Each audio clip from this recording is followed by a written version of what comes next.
अस्सलाम वालेकुम दोस्तों, कैसे हैं आप? ठीक हैं? उम्मीद करता हूँ कि आप खैरियत से होंगे। बिस्मिल्लाहिर्रहमानिर्रहीम। शुरू करता हूँ उस पाक ज़ात के नाम से जिसने इस कायनात को तख्लीक किया। ना सिर्फ तख्लीक किया बल्कि इसकी नशोनुमा भी की और इसको इर्तिका के अमल से भी गुजारा। मेरा नाम हाफिज दानियाल अहमद और आप देख रहे हैं मेरा यूट्यूब चैनल ट्रेड विद दानी। जैसा कि आपको पता है कि मैंने इस चैनल पर फ्री फॉरेक्स कोर्स स्टार्ट किया है। इसको आपने फॉलो लाजमी करना है। आज इसकी 5वीं क्लास है जिसमें हम फॉरेक्स की बेसिक टर्म्स पढ़ेंगे। ये वो चीज़ें देखें जिनको समझना आपके लिए इंतहाई ज़्यादा ज़रूरी है। हमने इसको बेसिक से स्टार्ट किया है और इसको इंशाल्लाह हमने एडवांस लेवल तक लेके जाएंगे। ठीक है, अगर आपका साथ रहा तो वीडियो शुरू करने से पहले इस वीडियो को लाइक करें, चैनल को सब्सक्राइब करें और बेल आइकन को लाजमी प्रेस करें और अपने दोस्तों के साथ शेयर करना ना भूलिएगा। अब हम चलते हैं अपने टॉपिक की तरफ, मेरे साथ रहिएगा। आज का हमारा जो टॉपिक है वो फॉरेक्स की मेन टर्म्स हैं। टर्म्स ऑफ फॉरेक्स को जानने से पहले चंद चीजें हैं जिनको समझना इंतहाई ज्यादा जरूरी है। सबसे पहले हम जानेंगे मेजर करेंसीज के हवाले से, उसके बाद जो है हम नेक्स्ट आगे चलेंगे, आगे बात करेंगे।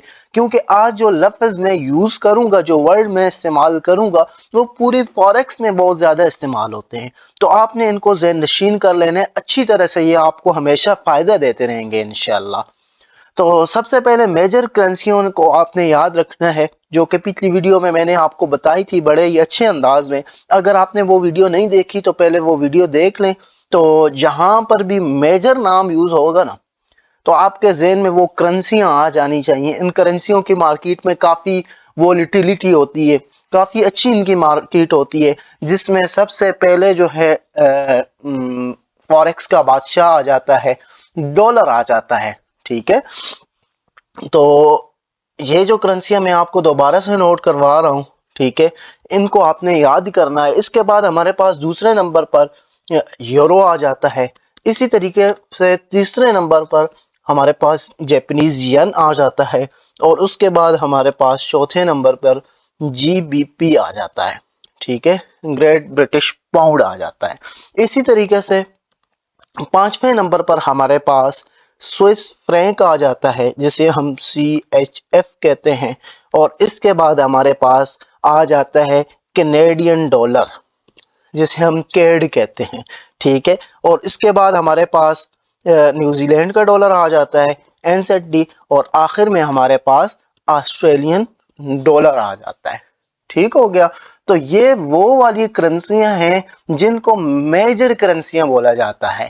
ये मेजर करेंसियां हैं, इनका जहां भी मेजर का नाम यूज होगा ना, तो आपके जहन में ये वाली करेंसियां आ जानी चाहिए कि यार हाँ, इनके बारे में बात हो रही है। ठीक है, दरअसल ये वो बड़ी करेंसियां हैं या ये वो मेजर करेंसियां हैं, ठीक है, जिनकी मार्केट काफ़ी वोलेटाइल होती है। इसके अगर कोई और मजीद करेंसियां हैं तो उनको हम माइनर करेंसियां या छोटी करेंसियां कहते हैं। ठीक है, अब हम चलते हैं अपने दूसरे टर्म की तरफ से, जो फॉरेक्स में बहुत ज़्यादा यूज़ होती है। जैसा कि आपको सिखाया गया कि फॉरेक्स में करेंसी जोड़ों की ट्रेडिंग होती है।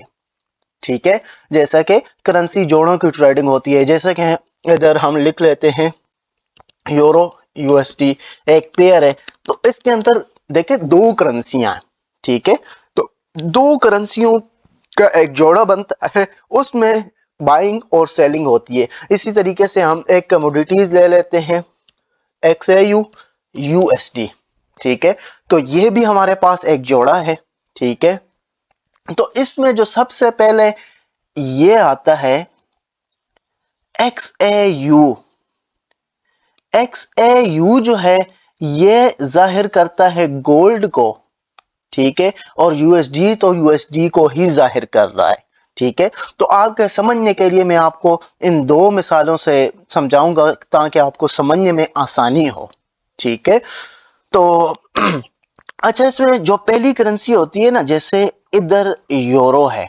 ठीक है, इधर यूरो है और दूसरा हमारे पास USD है। ठीक है, देखे इधर मैं आपको दोबारा से लिख देता हूं। जैसे यूरो है, ठीक है, यूरो USD एक पेयर है। ठीक है, और दूसरा हमारे पास आ जाता है XAUUSD, ये भी एक पेयर है। ठीक है, अब इसमें ये जो पहली करेंसी है, ठीक है, ये यूरो जो है, ठीक है, ये आपका बेस है, ये आपकी बेस करेंसी है। इसमें जो आपका गोल्ड है, ये आपकी बेस करेंसी है। इसको बेस करेंसी के नाम से जाना जाता है, इसको बेस करेंसी जो है बोला जाता है। तो ये आपने लाजमी याद रखना है कि बेस करेंसी जब भी एक टर्म यूज होगी बेस की, तो आपको आपने इसको अच्छे तरीके से ज़हन नशीन कर लेना है कि पेयर में जो पहली करेंसी होती है ना, वो बेस करेंसी होती है, और जो दूसरी करेंसी होती है या दाएं तरफ वाली करेंसी होती है, ये यानी कि ये वाली करेंसी, जैसे कि इसमें यूएसडी है, ठीक है, और इधर भी हमारे पास दूसरा भी यूएसडी है, तो ये कोड करेंसी कहलाती है। ठीक है, बेस करेंसी और कोड करेंसी। ठीक हो गया। अच्छा, ट्रेडिंग करते वक्त जो हमारे पास बुनियाद होती है ना, बुनियाद, वो हमारे पास ये पहली करेंसी है, बेस करेंसी होती है। इसमें अगर हम ट्रेडिंग करेंगे तो ये बेस करेंसी है, और ये हमारे पास यूरो में ये बुनियाद होगी हमारे पास। ठीक है, तो अगर हमने मिसाल के तौर पर यूरो का चार्ट हमारे पास खुला हुआ है, हमने यूरो को खरीदना है, ठीक है, तो हमने जो बेस करेंसी होगी ना, इसको खरीदेंगे। ठीक है, अगर हमने इसको बेचना है तो यूरो बेचा जाएगा। इसी तरीके से XAUUSD गोल्ड कमोडिटी है, तो इसमें गोल्ड की सेलिंग और बाइंग होगी, क्योंकि गोल्ड क्या है, बेस करेंसी है। ठीक है, मिसाल ले लेते हैं गोल्ड की कि आज की जो प्राइस है, ठीक है, मिसाल ले लेते हैं, वो है 2030। ठीक है, 2030 जो है इसकी प्राइस है, लिख भी लेता हूं ताकि आपको समझने में जो है मुश्किल ना हो। 2030 यूएसडी इसकी प्राइस है, ये बेस करेंसी है। ये किसकी प्राइस है, ये इसकी प्राइस है, गोल्ड की प्राइस है, यूएसडी की प्राइस नहीं है। ठीक है, तो अगर आपने $2030 दे दिए, ठीक है, तो फी ऑन्स गोल्ड आपको मिल सकता है। इसी तरीके से जो प्राइस होती है ना, वो बेस करेंसी की होती है। ये 2030 इस करेंसी की प्राइस है। ठीक है, तो इसी तरीके से अगर आपने यूरो लेना है तो आप डॉलर दे के जो है यूरो ले सकते हैं। जो रेट चल रहा है, मिसाल के तौर पर अभी की अगर हम बात करें तो इधर चल रहा है 1.08273, इतने डॉलर दे के आप जो है यूरो ले सकते हैं। ठीक हो गया। अच्छा, ये चीजें जो मैं आपको नोट करवा रहा हूँ, ये आपने लाजमी नोट करनी है, ताकि बाद में ये चीजें आपको समझ आए, और बाद में ये चीजें आपको कोई नहीं समझाएगा इस तरीके से जिस तरीके से मैं आपको समझा रहा हूँ। ये वो चीजें हैं जो लोग फीस पे करके सीखते हैं, और मैं आपको बिल्कुल तरतीब वाइज बिल्कुल फ्री में सिखा रहा हूँ। जस्ट आपने वीडियो को देखना है मुकम्मल, और इसको लाइक और शेयर करना है। अगर आपको लगता है कि वाकई मैंने मेहनत कर रहा हूँ, आपको सिखा रहा हूँ अच्छी तरीके से, तो ठीक है। अब हम देख लेते हैं अपनी अगली टर्म को। जो अगली टर्म यूज होती है, बहुत ज्यादा यूज होती है, वो कौन सी होती है हमारे पास, वो होता है पिप। ठीक है, वो हमारे पास पिप होता है। एक पिप होता है, और दूसरा क्या होता है, पिपट होता है दूसरा हमारे पास। ठीक है, ये दोनों चीजें हमारे पास इस्तेमाल होती हैं। अब पिप क्या होता है और पिपट क्या होता है, इनमें फर्क क्या है, ये मैं आपको बताऊंगा। ठीक है, सबसे पहले बात कर लेते हैं हम पिप की, कि पिप क्या होता है। ठीक है, तो मार्केट की मूवमेंट की इकाई को पिप कहा जाता है। ठीक है, मार्केट की मूवमेंट की इकाई को क्या कहा जाता है, पिप कहा जाता है। ये आपने याद रखना है। ठीक है, अच्छा,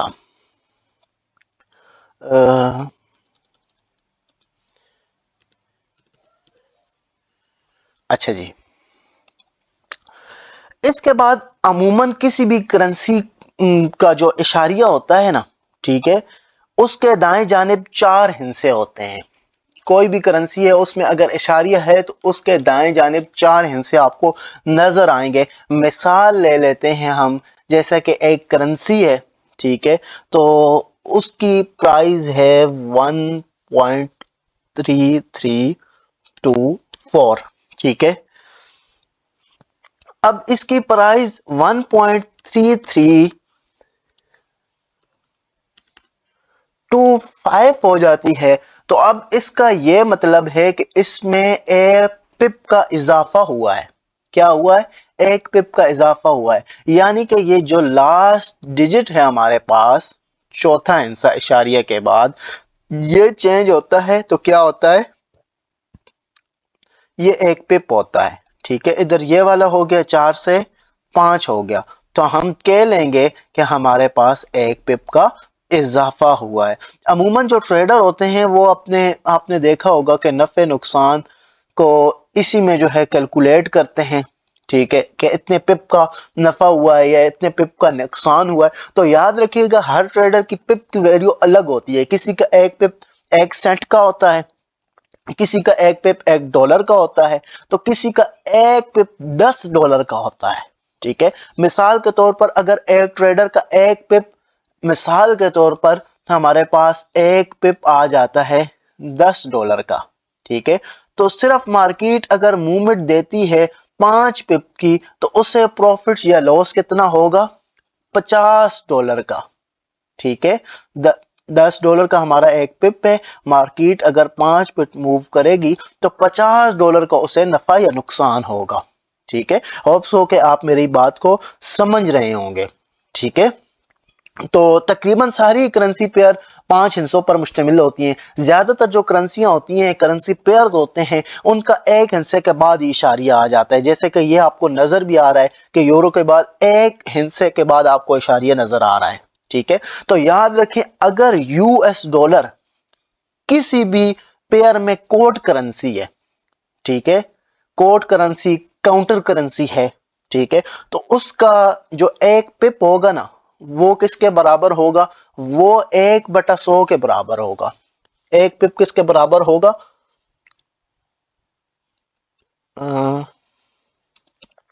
एक पिप बराबर होगा 1/100 के। ठीक है, ये याद रख लें। यानी कि अगर एक पिप मूव होता है तो हमें जो है 1 सेंट का जो है प्रॉफिट या नुकसान होगा। ठीक है, तो कई ब्रोकर जो है, अब हम बात कर लेते हैं अपने पिपट की, कि पिपट क्या होता है। मैंने आपको बताया था कि मैं आपको पिपट के हवाले से भी बताऊंगा कि पिपट क्या होता है। तो अब इस पर बात कर लेते हैं कि ये कौन सी बला है, जो कि आज से पहले मुझे उम्मीद है कि आपने नहीं सुनी होगी, तो ये भी मैं इंशाल्लाह आपको बताता हूँ। तो जैसा कि प्राइस चल रही है इधर, ठीक है, इधर प्राइस चल रही है 1.3324 और इसके आगे आ जाता है 7। ठीक है, अब इशारिये के बाद कितने हिस्से हुए? 5 हिस्से हुए। ठीक है, कई ब्रोकर ऐसे होते हैं जो आपको अच्छे रेट से अच्छी वैल्यूज दिखाने के लिए एक हिस्सा बढ़ा देते हैं। इशारे के बाद आपको 5 हिस्से नजर आ रहे होते हैं, तो इधर ये लास्ट वाला जो डिजिट है ये आपका पिप नहीं होगा भाई। ठीक है, ये आपका पिपट होगा, पिपट।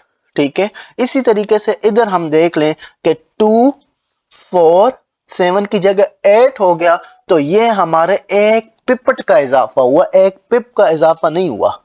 ठीक है, तो सिंपल इज दैट कि अगर इशारिये के बाद 5 हिस्से, जो 5वां हिस्सा अगर उसमें कोई चेंज आती है एक हिस्से की, तो वो आपका पिपट होता है। उसको आप पिपट के हिसाब से कैलकुलेट करेंगे। इसके बाद अगर हम बात करें ask price and bid price, आपने सुना होगा। ठीक है, आस्क प्राइस की बात हो रही है, बिड प्राइस की बात हो रही होती है। तो ये क्या चीज होती है? आस्क और बिड। ठीक है, तो ये क्या चीज होती है, ये भी मैं आपको बताता हूं। ठीक है, तो बिड प्राइस वो होती है जिस पर हम किसी भी करेंसी को मखसूस प्राइस पर फरोख्त कर सकते हैं, यानी कीमतें फरोख्त होती है। ठीक है, ये कोड के आपको बाएं जानिब नजर आ रही होती है। लेट्स सपोज अगर हम मिसाल ले लें, ठीक है, यूरो की, तो उसका रेट हमारे पास लेट्स सपोज आ रहा है कितना, मैं आपको इधर लिख देता हूं, 1.0848 और साथ में 1.0844 नहीं, सॉरी, 50। ठीक है, तो यहां पर जो वैल्यू नजर आ रही है ना, ठीक है, 1.0848 प्राइस, ठीक है, इसमें यूरो जो है अमेरिकी डॉलर में इतनी प्राइस में बेचा जा सकता है, ठीक है, इतनी प्राइस में बेचा जा सकता है, ठीक है। इसके बाद ये आपकी बिड प्राइस होती है। इसके अलावा अगर हम देखें आस्क प्राइस या ऑफर प्राइस कौन सी होती है, जिसे फॉरेक्स की मार्केट में मखसूस प्राइस पर खरीदा जा सकता है। अब मैं आपको बिल्कुल आसान तरीके से समझाता हूं, ठीक है, अब मैं आपको आसान तरीके से समझाता हूं ताकि आपको समझने में जो है बिल्कुल आसानी हो, ठीक है, और आप इसको समझ पाएं, ठीक है। यह मिसाल के तौर पर हमारे पास एक करेंसी चल रही है जिसकी ये प्राइस है, आपको ऐसे दो प्राइजेस नजर आ रही होती हैं, ठीक है।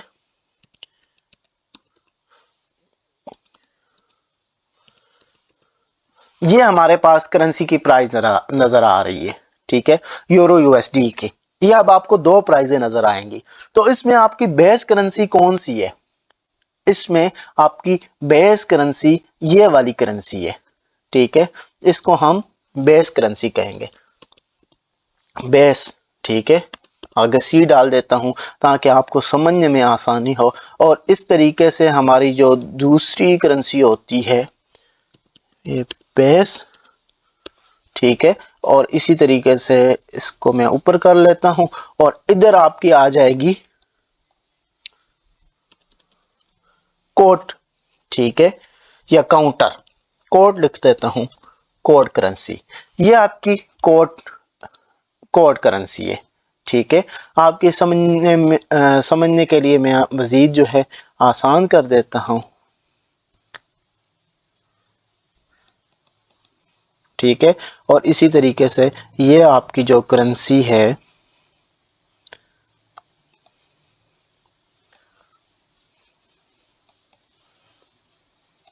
ये आपकी कोड करेंसी है, ठीक है। अच्छा, इसके बाद इसकी आस्क प्राइस कौन सी है और बिड प्राइस कौन सी है, तो उसको भी हम देख लेते हैं कि आस्क और बिड इनमें कौन सी है। तो ये आपकी जो करेंसी है इसको हम बिड प्राइस कहते हैं, ठीक है। ये आपकी बिड प्राइस होती है, यानी कीमत फरोख्त होती है ये आपकी, ठीक है। और अगर हम इसकी बात करें जो हमारी दाएं जानिब है तो ये हमारी आस्क होती है, ठीक है, ये हमारी आस्क होती है, आस्क प्राइस, ठीक है,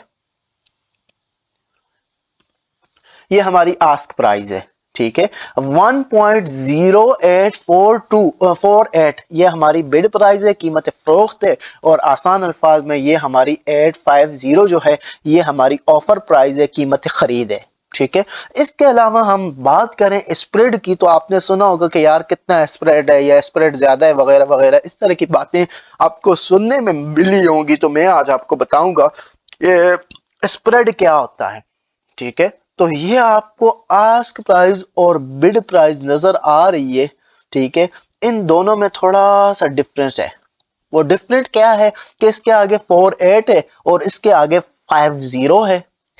तो सिंपल इज दैट जो बिड प्राइस और आस्क प्राइस के दरमियान जो फर्क होता है वो हमारा स्प्रेड कहलाता है।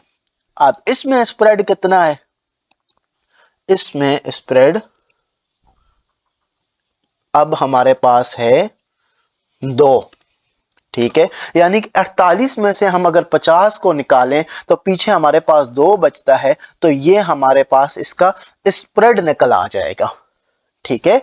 इसके बाद अगर हम बात करें लेवरेज की, ठीक है, ये लेवरेज क्या होता है इसको हम जो है बड़े डिटेल के साथ देखेंगे। मार्जिन क्या होता है, फ्री मार्जिन क्या होता है, लेवरेज को, लेकिन यहां पर मैं आपको सरसरी तौर पर लेवरेज के हवाले से बताऊंगा कि ये क्या होता है। अच्छा, इसके अलावा टर्म यूज होती है मार्जिन, ठीक है, तो वो भी मैं आपको बताऊंगा। अब हम बात करते हैं लेवरेज क्या होती है, इसका फायदा क्या होता है, फायदा देती है, नुकसान देती है, इन सब चीजों को हम देखेंगे, ठीक है।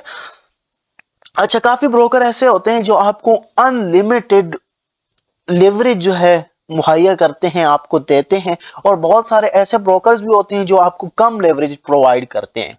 और कितना लेवरेज रखना चाहिए, कितना आपके लिए फायदेमंद है और कितना आपके लिए नुकसानदेह है, इन सब चीजों को हम देखेंगे। अब हम लेवरेज और मार्जिन को देखते हैं कि मार्जिन आपको डिटेल से मैं आपको बाद में समझाऊंगा, लेकिन अभी के लिए आप इतना याद रखें कि मार्जिन वो प्राइस होती है जो एक ट्रेड को एक्टिव करने के लिए या एक ऑर्डर को एग्जीक्यूट करने के लिए दरकार होती है, या ब्रोकर अपने पास रिजर्व रखता है, अपने पास सेव रखता है, उसको मार्जिन कहलाता है, वो मार्जिन कहलाता है, उसको मार्जिन कहते हैं।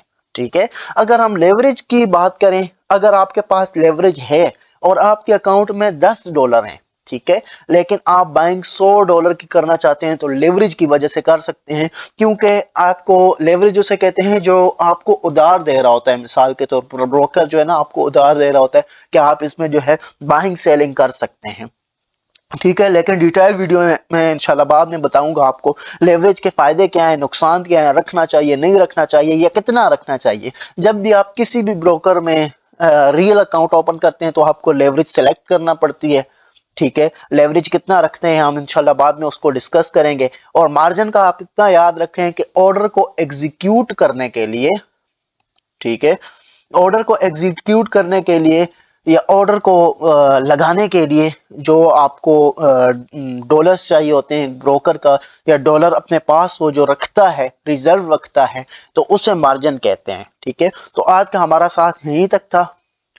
आई होप सो कि मैं आपको समझाने में कामयाब हुआ हूँगा और आप इससे बेनिफिट्स भी उठाएंगे। तो चैनल को लाजमी सब्सक्राइब करें, तो वीडियो को अपने दोस्तों में लाजमी शेयर करें, थोड़ा यार इसे फैलाएं, ठीक है, ताकि बाकी लोग भी जो हैं इससे देखें और इससे फ़ायदा हासिल करें, इससे अर्निंग जनरेट करें। मेरा मकसद ये है। ठीक है, तो अपना बहुत सारा ख्याल रखिएगा और नेक दुआओं में मुझे याद रखिएगा। मिलते हैं एक नई वीडियो के साथ, तब तक इजाज़त दीजिए। अल्लाह हाफिज़।